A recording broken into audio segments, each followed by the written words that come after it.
Gente, para continuar aqui a nossa aula, lá na página 13, o lugar e o cotidiano.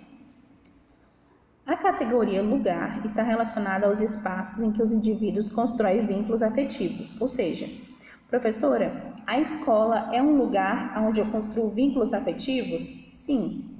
A minha casa também é um lugar onde eu construo vínculos afetivos? Sim. Então, o lugar é importante para que haja essa construção não só da história daquele lugar, e não só também da paisagem, mas também para você construir um vínculo afetivo. No lugar, as pessoas encontram as referências pessoais e os sistemas de valores que induzem as diferentes formas de perceber e construir a paisagem e o espaço geográfico.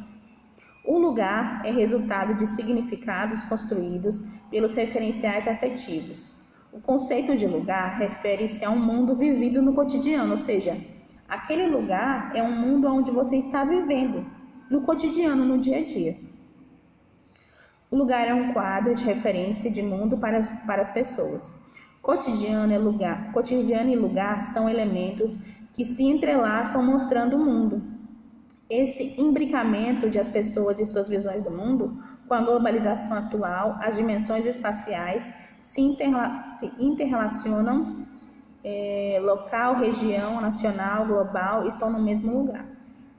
A regionalização do espaço, ou seja, lugar e cotidiano.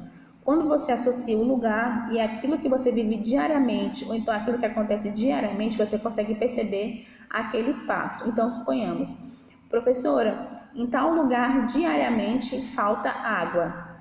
Então, nós saberemos que naquele lugar existe algum problema estrutural. Então, isso contribui para o estudo da geografia. A regionalização do espaço. Como é essa regionalização do espaço? É quando você forma uma região naquele espaço. Então, por exemplo, na região tal de Águas Lindas tem um shopping. Na região tal de Águas Lindas tem um banco. Como você regionaliza aquele espaço? Região é a categoria geográfica que trabalha com áreas do espaço para melhor compreendê-lo. Então, as pessoas separam os lugares por região para poder entender melhor. Por exemplo, em Brasília você tem a região que tem os hotéis, então é o setor hoteleiro. Por quê? É uma região separada para que as pessoas que venham de fora, ou até mesmo as pessoas de Brasília, consigam encontrar hotéis mais facilmente. Então, é uma região que facilita essa separação geográfica. Na geografia, a região refere-se a uma porção superficial designada de acordo com o critério geográfico de análise. Assim, dependendo do critério escolhido, as regiões podem ser naturais, econômicas, políticas e culturais. Por exemplo, igual eu falei, em Brasília você tem um setor que é só de hotéis, é o setor hoteleiro. Você tem um setor que é só de farmácias, a Rua das Farmácias. Então, você tem regiões que são separadas por categorias para facilitar a vida da sociedade. As regionalizações variam de acordo com o contexto histórico em que foram criadas. O mundo já foi regionalizado de diversas formas. Vamos passar aqui. Nesse mapa, nós temos a regionalização que foi feita durante a Guerra Fria. Vou só dar uma explicadinha rápida o que foi a Guerra Fria, tá? A Guerra Fria, gente, foi Só um minuto. A Guerra Fria... O que foi a Guerra Fria? Vou explicar para vocês rapidinho. A Guerra Fria foi uma guerra que aconteceu depois da Segunda Guerra Mundial. Você tem a Primeira Guerra Mundial e a Segunda Guerra Mundial. Quando acaba a Segunda Guerra Mundial, você tem um embate: capitalismo versus socialismo. Estados Unidos versus Rússia. E como que funciona isso? A Guerra Fria, gente, não foi uma guerra que aconteceu, por exemplo, no espaço frio, por isso esse é o nome, não. A Guerra Fria foi uma guerra que teve contribuições que não foram físicas, não foram de embate, de luta, de guerra, de arma. Foi uma guerra de briga de egos, a gente pode dizer assim. Por exemplo, se os Estados Unidos lançassem um remédio que sarasse, a cegueira, um exemplo. A Rússia prontamente ia produzir um remédio melhor. Se a Rússia tivesse um atleta super rápido nas corridas, os Estados Unidos ia produzir um atleta mais rápido. Então era justamente essa briga do capitalismo versus comunismo. E qual que seria melhor? Então, o que acontece? Você tem, depois da Guerra Fria, os países que são considerados de primeiro mundo, de segundo mundo e os países pobres. Vamos analisar essa imagem aqui, ó. Tá vendo que nesse mapa nós temos uma parte em laranja, uma parte em amarelo e uma parte em verde. A parte em verde é o primeiro mundo, é o país ali que é desenvolvido, um país rico. Em laranja é um país de segundo mundo. É um país rico, mas ele está ali ainda em segundo plano. Você consegue perceber que quem é que está no primeiro lugar, como verde? Estados Unidos. Então, provavelmente esse mapa foi feito pelos Estados Unidos. E em segundo lugar, você tem ali onde está a Rússia. Que provavelmente foi feito pelos Estados Unidos, porque colocou a Rússia abaixo dele, né? Em terceiro lugar, nós temos o país de terceiro mundo. Gente, olha só o Brasil aí, ó. O Brasil é esse amarelinho ali, que está embaixo do verde, tá vendo? O Brasil é o terceiro mundo. Vamos fazer a leitura aqui do capítulo. O primeiro mundo, que é onde está verdinho lá, ó. O primeiro mundo, que é onde está verde, engloba países capitalistas ricos e industrializados, ou seja, os países que são mais ricos, que têm muitas indústrias, que têm muito capital. O segundo mundo, que é o que está em laranja, engloba os países com regimes socialistas. Então, você tem a Rússia. E os países mais pobres, ao Brasil ali, os países mais pobres eram classificados como terceiro mundo, ao Brasil ali. A África também está ali, o continente africano. Com o fim da Guerra Fria, o mundo passou a ser regionalizado, ou seja, esse era o mapa da região durante a Guerra Fria. Durante a Guerra Fria, o mundo era dividido em 3 polos: o primeiro mundo, o segundo mundo e o terceiro mundo. Depois da Guerra Fria, esses polos acabaram. Depois da Guerra Fria, você tem as regiões, tá? Vamos continuar. Regionalização do Brasil. O processo de regionalização brasileira atual data de 67, quando o IBGE, utilizando critérios administrativos, definiu o território nacional. Então, em 1967, olha como isso é recente, né? Você tem a divisão do país entre Sul, Sudeste, Norte, Nordeste e Centro-Oeste.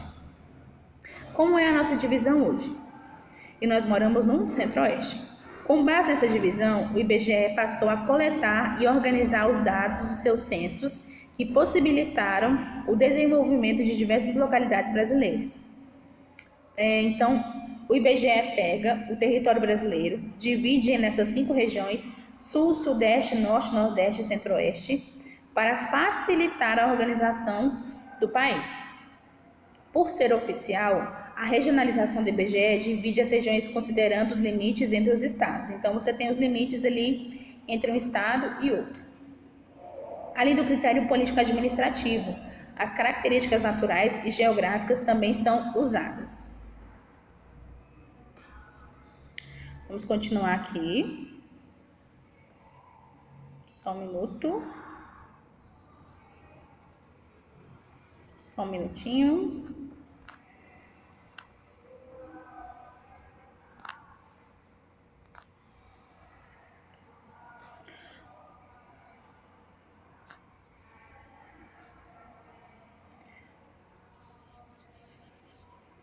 Só um minutinho. Gente, então vocês vão encontrar isso lá na página 16. Não tá aqui no meu print, mas tá lá na página 16, tá? Vocês me acompanham com a leitura lá. Quando ele vai falar dessa divisão oficial, que é a divisão feita pelo IBGE, você tem a divisão feita pelo Sul, Sudeste, Norte, Nordeste e Centro-Oeste. Mas existem outras divisões que não são formais e não são oficiais. São divisões informais, que alguns estudiosos achavam que valiam a pena dividir daquela forma. Na página 16, vocês vão encontrar que tem um pesquisador chamado Pedro.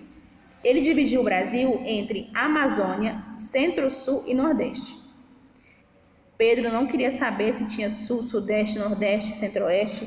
Pedro queria saber só se tinha Amazônia, Nordeste, Sul e Sudeste, como tem nessa imagem aqui, tá vendo? Você consegue perceber claramente, você tem a Amazônia ali, que é a região norte toda, mas ele chama de Amazônia. Tem essa região do Nordeste ali, que ele não divide nos estados e tudo mais, tem a região Nordeste, ok? E a região Centro-Sul, que engloba Minas, que engloba o Centro-Oeste e que engloba também o Sudeste. Ele pega essa região, três regiões, né? Sul, Sudeste e Centro-Oeste. Ele coloca tudo junto nesse Centro-Sul. E o que ele diz sobre isso?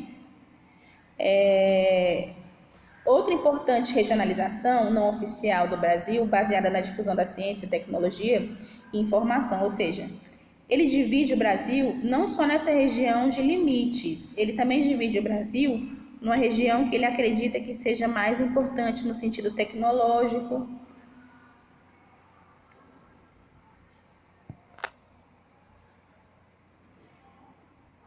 Só um minutinho.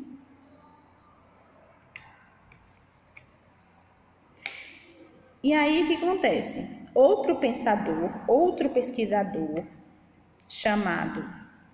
pesquisadora chamada Maria Laura, ela vai além.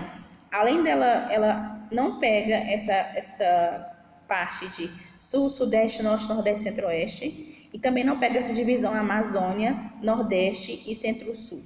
Ela pega uma outra divisão. A divisão que ela pega e que ela acha que é interessante é justamente essa divisão de região centrada, região centro-oeste, região nordeste e região amazônica. Ou seja, a região amazônica continua sendo lá no norte, a região centro-oeste continua sendo onde nós moramos, a região nordeste lá e a região centrada. A região centrada é justamente onde ela coloca São Paulo, Rio, Minas, que são os polos industriais e comerciais importantes ao longo da história. Então, ao invés de ela chamar aquela região de região sudeste, ela chama de região centrada ou região concentrada. Continuando.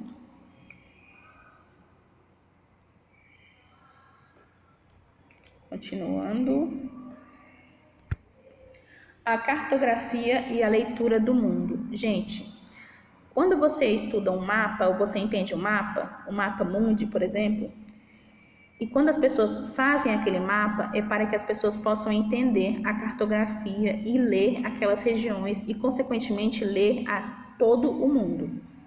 A cartografia é a arte da ciência empregada para a elaboração das representações da realidade, ou seja, a cartografia é feita para representar a realidade, representar como é aquele estado, aquele local com os mapas. No trabalho cartográfico são utilizados estudos e operações científicas, técnicas, artísticas que orientam o trabalho na elaboração de cartas geográficas. O processo de mapeamento de um devido lugar sempre teve a função de representar parte da realidade e facilitar a vida do homem em suas investidas pelo meio que o cerca. A cartografia histórica. Gente, isso aqui é super importante entender. Ao longo da história, houve evolução constante na forma de fazer os mapas. Cada época tem versões sobre o que poderia e como seria representado o espaço. As orientações que vieram por meio dos mapas deram direções a viajantes, comerciantes, militares, e o objetivo era dominar o espaço. Por quê, gente? Vamos pensar o seguinte. Hoje, no século XXI, nós temos internet, temos GPS, nós podemos viajar de avião, de carro, de ônibus, de navio, de trem, de várias formas, né? Antigamente, para as pessoas saírem do seu país para um próximo país, tinham que ser por meio do barco. Hoje você vai de barco, vai de avião, enfim, mas tinha que ser por meio de barco. Só que tem um pequeno detalhe.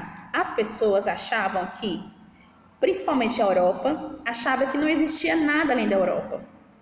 A Europa achava que acabou o país dela, o que os olhos não enxergavam além era nada. Ou seja, a Europa achava que era bem assim. Nesse pontinho preto aqui é a Europa. Ela achava que, beleza, a Europa veio, acabou bem aqui. Aqui eles conseguem ver o mar, tá? O oceano. Chegando bem aqui onde os olhos deles não conseguem enxergar mais, eles achavam que o mundo acabava, achavam que tinha um abismo. Ou seja, eles não sabiam ou não achavam que o mar continuava até o próximo continente.